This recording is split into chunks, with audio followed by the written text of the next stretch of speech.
Hey traders, David Frost, my strategic forecast. You're here for another episode of Common Sense Market Analysis. Today is Monday, March 28, 2022. We're looking at a daily chart of the SPY or Spider, which is the proxy for the S&P 500. What do we have on the docket today? We're in the midst of a melt-up operation, and what we're going to do today is provide the next upside targets. Before we do that, we're going to peel back the onion a little bit, and we're going to assess the current market for what it is, where it is, what's likely going on.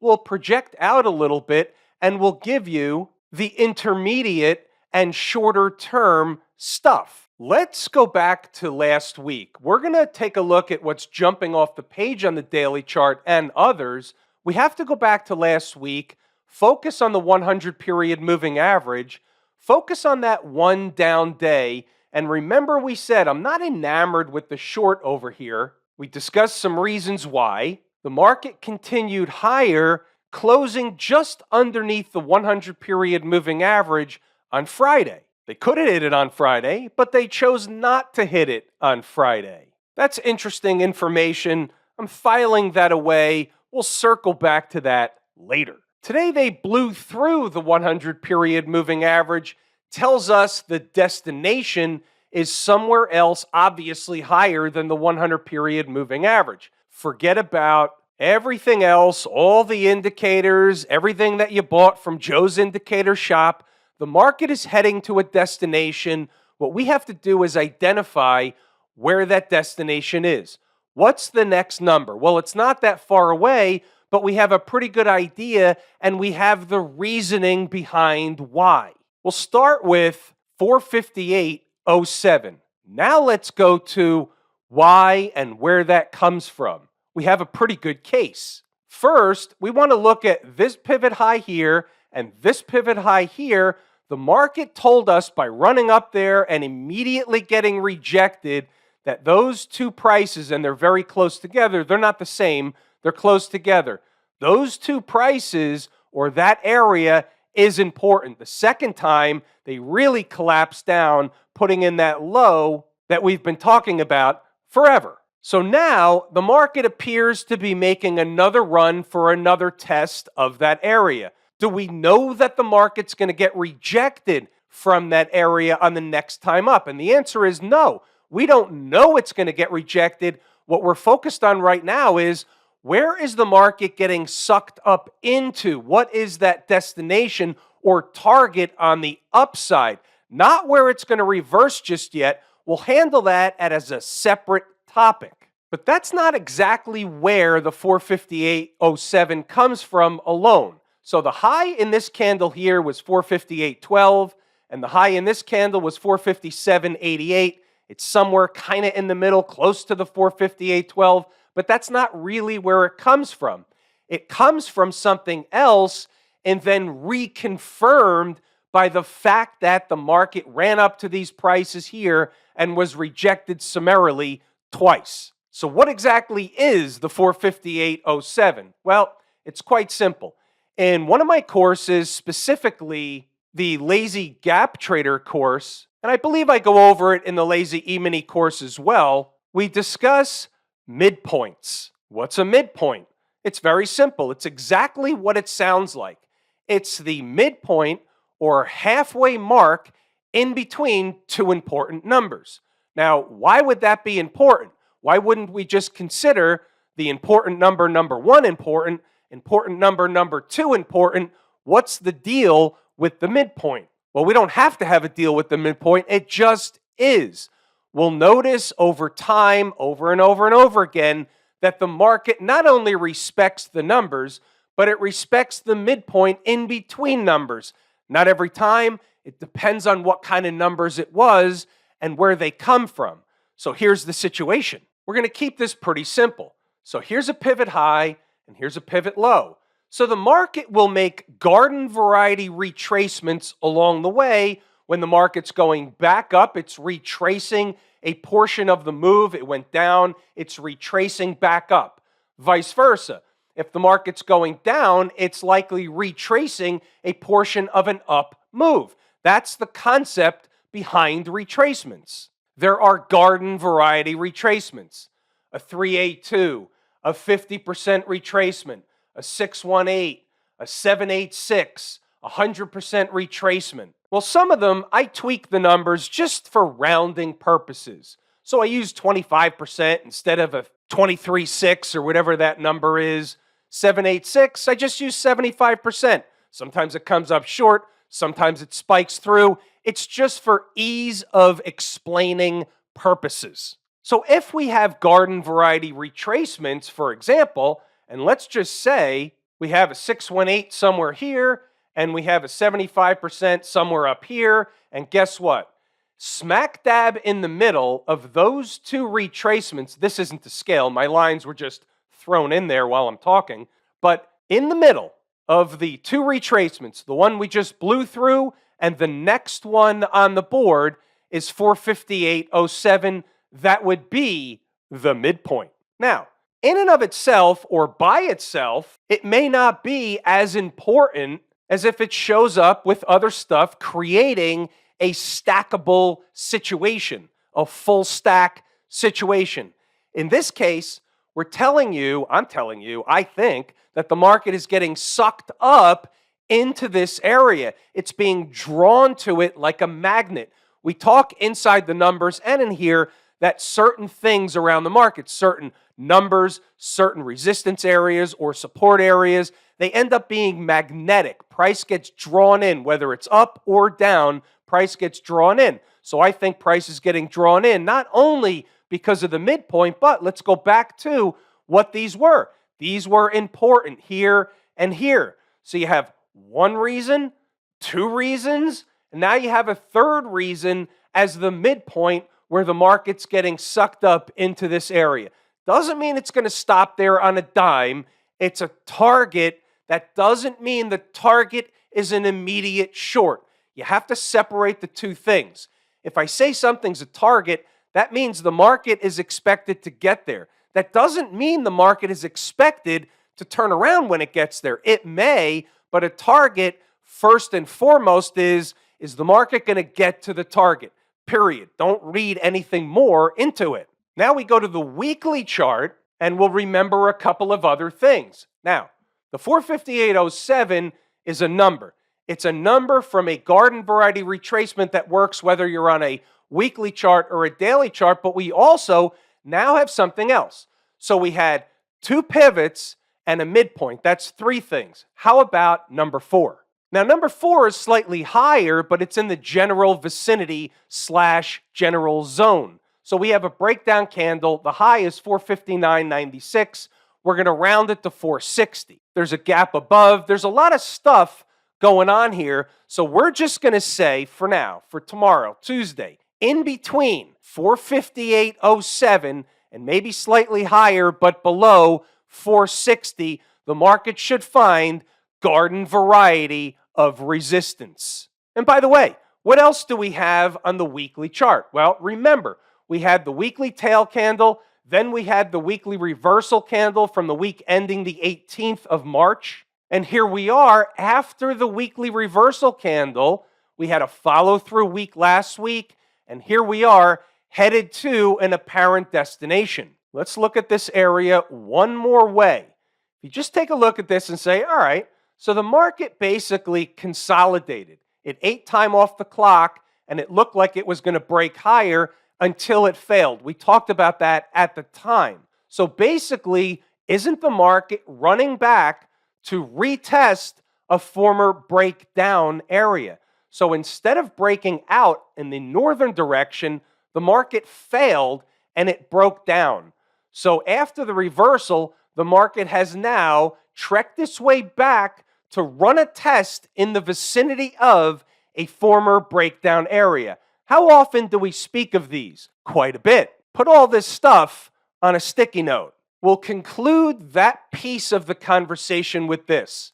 Under normal garden variety market conditions, the market, meaning the SPY, the S&P 500, is not going to just blow through or waltz past the graveyard up past this area without some kind of overhead resistance taking hold. Now, maybe the market goes sideways for a while up there, eating time off the clock. Maybe it gets rejected. We don't know yet. Things happen from a shorter time frame first, then they morph from there. We're only concerned right now with the target. What about the other side? All you've been talking about the whole video is the bullish case. Isn't there a bearish case? There's always two sides to the coin.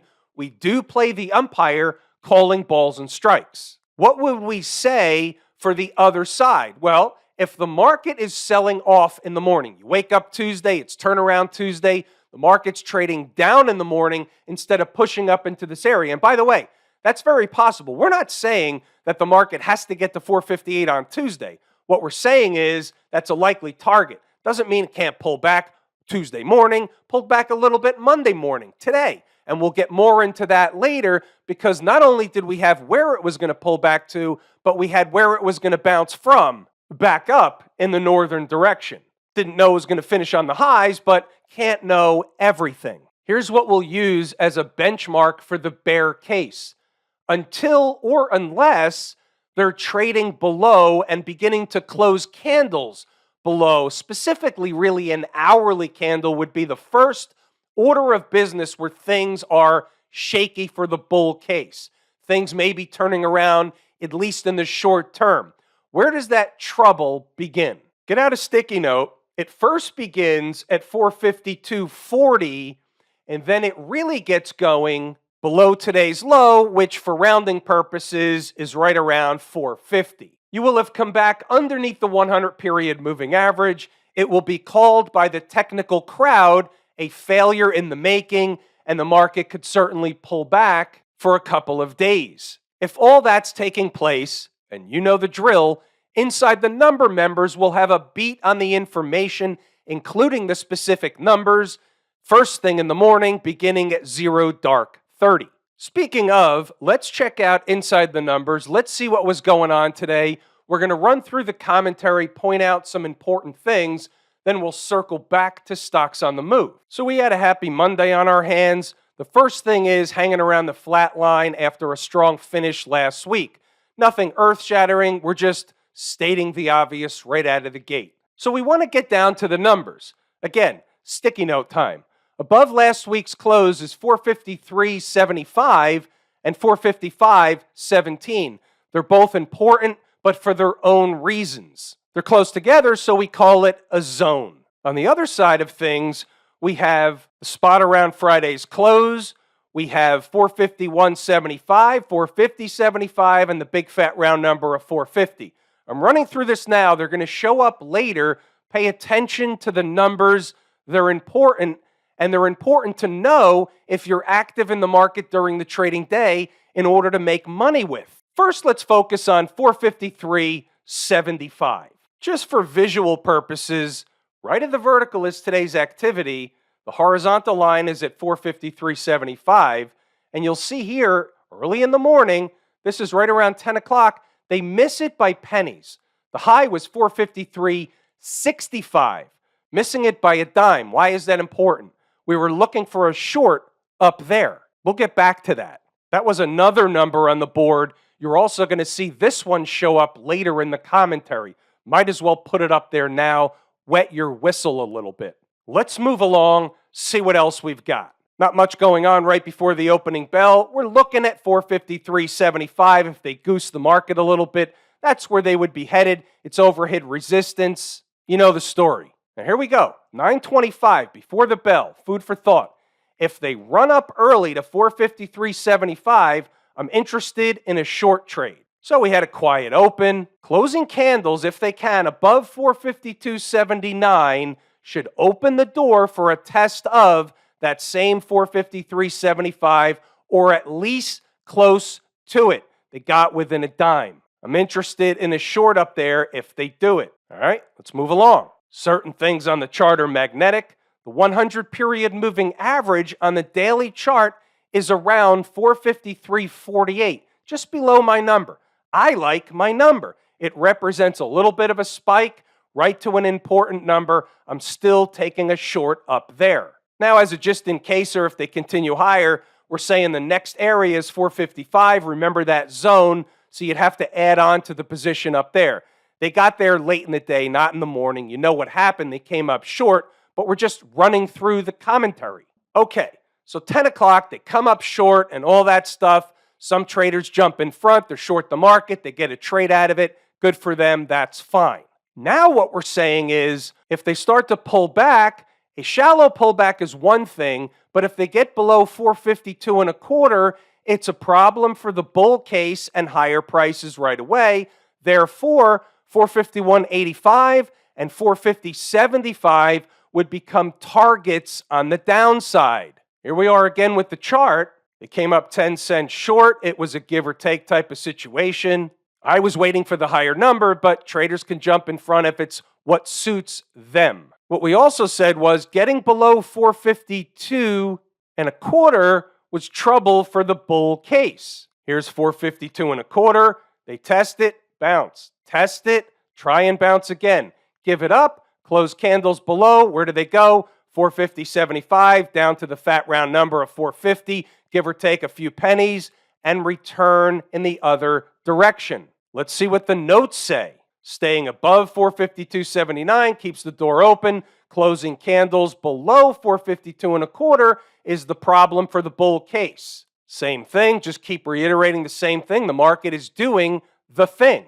You had a little bit of a tweener / way station, 451.85, and we're moving along. Once they close candles below 452.25, which they finally did, they should get to 450.75, which they did. We're moving along. And here it comes, 11:36. Here comes 450.75. We discussed it all morning long. There should be a bounce back in the other direction at or around that spot, or even down to the big fat round number of 450, which is only 75 cents below, or slightly in front of it. What was low of day? 450.06. We see the market do the same shit over and over and over again. That's why the notes appear in the way they do. They're not fooling anybody. Well, I take that back. They're fooling a lot of people. They're not fooling us most of the time. And we're moving along. So here was the update after lunch. The market did both things we said this morning. First, they went down to the big fat round number of 450. We said 450.75, but they could get to 450, and they did, making a low of 450.06. They were supposed to turn around and go back in the other direction. They did that. We're moving along. Now, 154, the tape is slow, and they floated back up in the normal light volume floater fashion. Remember, there's still unfinished business at 453.75. Before this, at 154, they hadn't done it yet. They never got there. They were on their way back there. Maybe an end of the day jam session. They did it even before the end of the day, but you get the point. And that's really the end of the notes for the day's session. The business was laid out in the morning session. What about stocks on the move? 4 on the board this morning. We're going to take a look at 2, which hit their entry objectives. Cuervo and Beyond Meat. We're also going to look at Murphy Oil, MUR, because it was one of those heartbreak hotel type situations. We'll take a look at that one first. The number for Murphy was 38.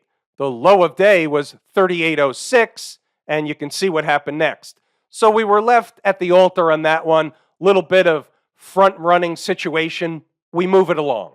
QRVO, 124.50, made an attempt to get lower early in the day in the first candle, rallied up, did the thing later in the day. That was obviously the number. They then went on a rocket ride, finishing just short of 129. How you doing? It pays to know your numbers. Then we had meat. I don't know why it has to be beyond. There's nothing wrong with meat. 45.64 on the board bright and early, around 0 dark 30. Opening print, 45.65, low of day, 45.50, rocket ride up next. Not easy to get into a trade that's hovering right at the number at the opening bell, but to the point, the numbers work. What do we got going over in Camp IWM? They're eating time off the clock, above the convergence of these moving averages, building energy to get into or at least run a test of or close to this 100 period moving average. That's it. Period. Full stop. Only getting below those moving averages and closing daily below those moving averages takes that off the table. You might have a down day, might have a down day or two, but while this is going on, the back and forth, eating time off the clock, that's the way the market tells you they're building energy to make another move. Now, if the first move is up, generally speaking, the next move will be in the same direction. So here we have a move up from the lows. Here were lows. Here was a higher low. But we have a move up from the lows.